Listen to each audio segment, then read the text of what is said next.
అందరికీ నమస్కారం అండి. ఈరోజు మనం చివుకుల రామేశ్వర్ గారు రచించిన పున్నామ నరకం అనే ఓ చక్కటి కథను విందాం. ఇక కథలోకి వెళ్దాం. 7 పదుల వయోభారాన్ని మోస్తూ ఆ దారంబడి ఒక చేతికర్ర పట్టుకొని వెళుతూ ఉంటాడు ఆ పెద్దాయన. ఆయన పేరు సుబ్బరామయ్య. అయితే ఆ పేటలో వారంతా తహసీల్దారు రామయ్య గారు అంటూ ఉంటారు. వెనుక నుంచి చూస్తే మనిషి అన్ని ఏళ్లవాడిలా కనిపించుడు. మొదట్నుంచి కొన్ని నియమాలకు లోబడి తన జీవితాన్ని గడిపిన తహసీల్దారు రామయ్య శరీరంపై వయసుకు తగ్గ ముసలితనం నీడలు ఇంకా పడలేదు. రెవెన్యూ డిపార్ట్మెంట్లో ఎన్నో ఫైళ్లు చూశాడేమో, ఎన్నో డ్రాఫ్టులు చూశాడేమో. చూపు కాస్త మందగించిందని ముక్కుపై జారే ఆ కళ్లజోడు చెబుతుంది. జీవిత గమనంలో ఎన్నో మిట్టపల్లాలు అధిగమించిన సుబ్బరామయ్యకు ఈనాటి సర్కారు రోడ్లపైన మిట్టపల్లాలు దాటటానికి చేతికర్ర ఊతం కావాల్సి వచ్చింది. ఆయన ఉండేది రెవెన్యూ కాలనీ. పేరుకు రెవెన్యూ కాలనీయే కాని అది ఒకప్పటి మాట. తహసీల్దారు సుబ్బరామయ్య తన డిపార్ట్మెంట్ అధికారులతో పోట్లాడి డిపార్ట్మెంట్ ఉద్యోగుల కొరకు ఆ కాలనీ సాధించాడు. సాధించినా ఏ కొద్దిమందో ఆ ఏరియాలో ఇళ్లు కట్టుకున్నారు. కొంతమంది స్థలాలు అమ్ముకుపోయారు.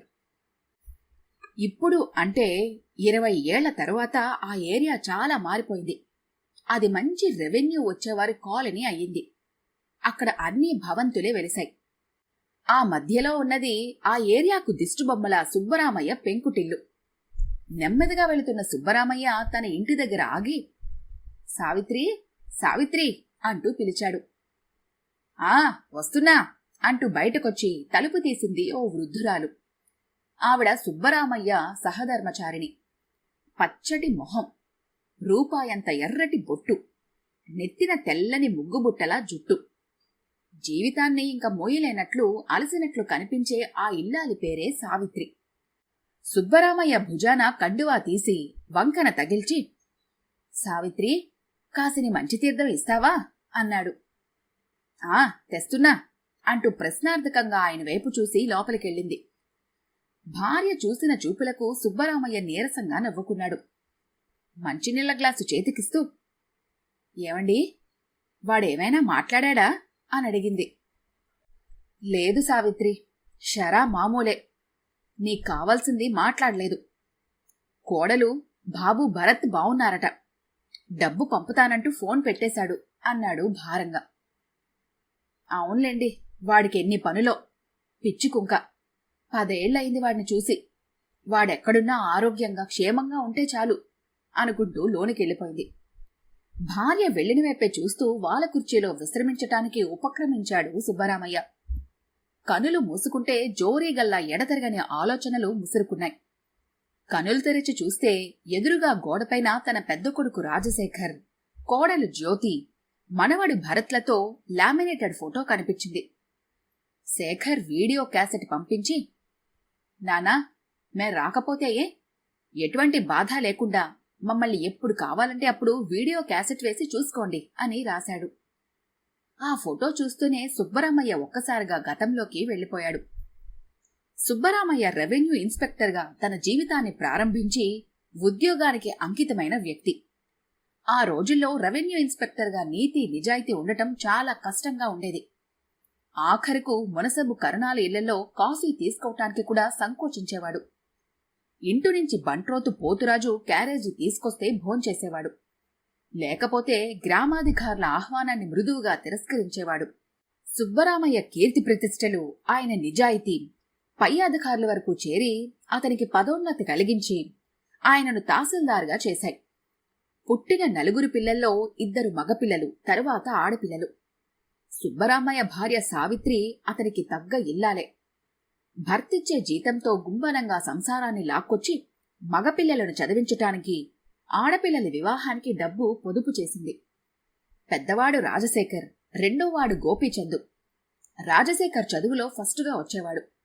వాడి చదువు విషయంలో సుబ్బరామయ్యకు మరిచిపోలేని సంఘటనలు జరిగాయి. రాజశేఖర్ ఇంటర్ ఫస్ట్ మార్కులతో పాసైన రోజు అది. అప్పటికింకా ఈ ప్రవేశ పరీక్షలు లేవు. 100కి 90% పాసైన రాజశేఖర్ ఇంజనీరింగ్ చదవాలని అడిగాడు. సుబ్బరామయ్య గుండెల్లో రైళ్లు పరిగెత్తాయి. ఇంజనీరింగ్ చదవాలంటే మాటలా?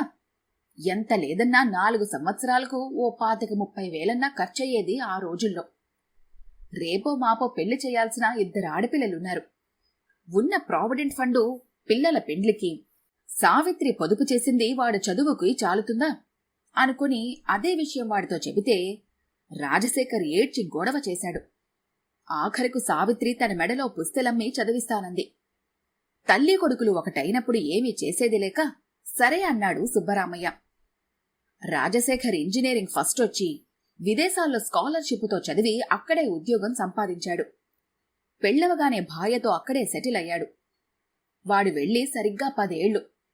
రానుపోను ఛార్జీలు ₹1,00,000 అవుతాయని తన రెండో కూతురు గాయత్రి హఠాత్తుగా చనిపోయినప్పుడు కూడా ఓ కండోలెన్స్ మెసేజ్ ఇచ్చి రాను కూడా లేదు. సుబ్బరామయ్య గుండెను రాయి చేసుకున్నాడు. గర్భశోకంతో సావిత్రి గుండె బద్దలైంది. పెద్ద కూతురు తన వద్దకొచ్చి ఉండమన్నా మీ నాన్ననొదిలి ఎలా రానమ్మా అని సర్ది చెప్పింది. ఇలా ఆలోచనల్లో పడ్డ సుబ్బరామయ్య ఆలోచనలను భగ్నం చేస్తూ చందు వచ్చి వెళ్లాడండి అన్నది సావిత్రి. ఎందుకో అన్నట్టు మొహం పెట్టాడు సుబ్బరామయ్య. ఏముంది, మామూలే. వాడికి ఒక 50,000 సర్దమన్నాడు. అవిస్తే కాని మన మొహం చూట్టట. పోనీ ఇవ్వకూడదు? సుబ్బరామయ్య కోపం దిగమింగుకుంటూ, సావిత్రి, నీకెన్నిసార్లు చెప్పాలి నా దగ్గర ఏముందని? ప్రావిడెంట్ ఫండులో సగం పెద్దదాని పెళ్లికి, సగం గాయత్రి జబ్బుకే సరిపోయే. అది కాదండి, పెద్దవాడు పంపిన డబ్బులున్నాయిగా, అవి కావాలట అన్నది సావిత్రి. ఆ డబ్బులు పంపడానికి నేనెవడిని? అది వాడి కష్టార్జితం. అయినా వీడికేం రోగం? హాయిగా 6,000 జీతం, బంగళా అన్నీ ఉన్నాయిగా. చచ్చా, వీళ్ళసలు పిల్లలేనా? నా పాలిట శత్రువులయ్యారు అన్నాడు విసుగ్గా. అలా అనకండి. వాడు మనల్ని అడగకుండా ఎవరినడుగుతాడు? చిన్న వెధవ. కోపంతో ఇంటికి రానని చెప్పి మరీ వెళ్లాడు అంటూ కన్నీళ్లు పెట్టుకుంది సావిత్రి. భార్యను సముదాయిస్తూ, సావిత్రి, బాధపడకు. ఇటు చూడు. అడ్డాల్లో బిడ్డలు కాని గడ్డాలు మీసాలొచ్చిన తర్వాత వారు మన బిడ్డలే కాదు. ఈ చందు కోసం ఎన్ని బాధలు పడ్డానో నీకు తెలుసుగా. ఆ రోజు మనపైన దయతలచి రాణిగారు ఉద్యోగం ఇవ్వకపోతే వీడికసలు ఉద్యోగం వచ్చేదా అంటూ సుబ్బరామయ్య జమ్ములపాలెం రాణిగారిని గుర్తు చేసుకున్నాడు. తాను తహసీల్దార్గా చేసినప్పుడు రాణిగారికి ల్యాండ్ సీలింగ్లో చాలా పొలం పోయింది. రాణిగారు ఒక బాల్య వితంతువు. భర్త జమీందారుగా వైభోగాలను అనుభవించి తాగుడకు బానిసై చనిపోయాడు. ఆవిడ జీవితాన్ని ధార్మిక కార్యాలకే వెచ్చిస్తూ మిగిలిన ఆస్తిని అమ్మి 10 మందికి జీవనాధారాన్ని కల్పించటానికి ఓ చక్కెర ఫ్యాక్టరీని కూడా స్థాపించింది. ఆవిడ దానధర్మాలు ఎక్కువ చేసేదని పేరు. ఆవిడ పేరున ఒక కాలేజీ, ఓ అనాథ శరణాలయం, ఇంకా ఎన్నో ప్రయోజపయోగకరమైన సంస్థలు వెలిశాయి. ఏ ఇతర సహాయం లేకుండానే ఆ సంస్థలకు ఆదాయం వచ్చే విధంగా కొంత ఆస్తులను రాసిచ్చింది ఆమె.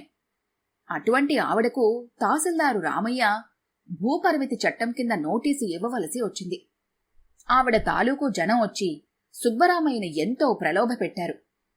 ఆవిడే స్వయంగా వచ్చినప్పుడు సుబ్బరామయ్య ఆశ్చర్యపోయాడు.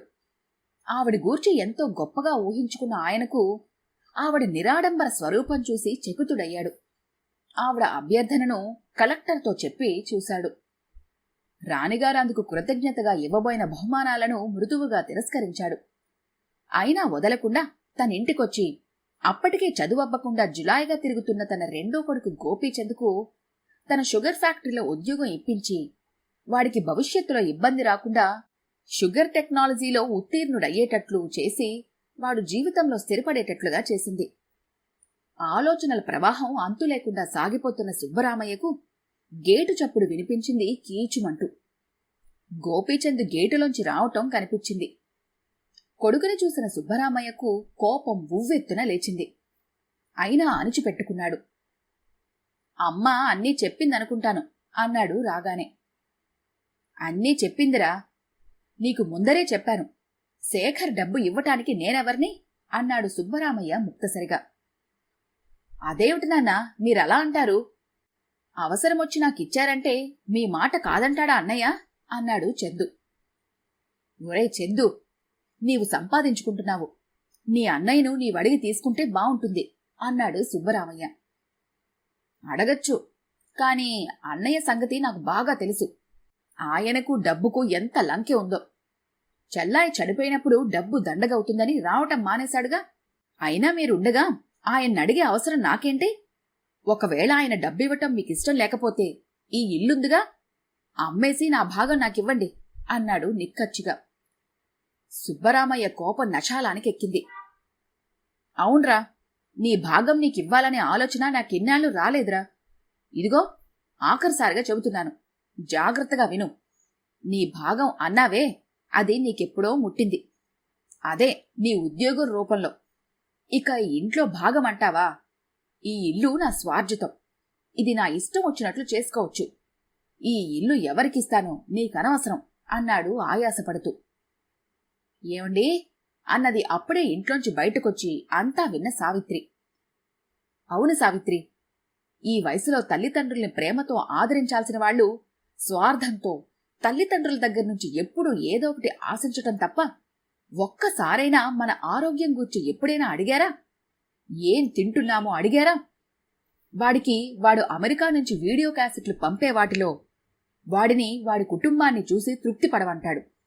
వీడు వచ్చినప్పుడల్లా డబ్బు గూర్చి అడుగుతాడు. ఆఖరికి మనం ఉంటున్న ఇల్లు అమ్మేసి వాడి భాగం పంచమంటాడా? వీళ్ళు పిల్లలు కాదు సావిత్రి, ఈ భూమి మీద నాలాంటి తండ్రులకు నరకం చూపించే రాక్షసులు అంటూ ఆయాసంతో పడిపోయాడు సుబ్బరామయ్య. ఈ కథ గనుక మీకు నచ్చినట్లయితే లైక్ చేయండి, షేర్ చేయండి. మరిన్ని ఇంట్రెస్టింగ్ కథల కోసం మా ఛానల్ని తప్పకుండా సబ్స్క్రైబ్ చేసుకోండి.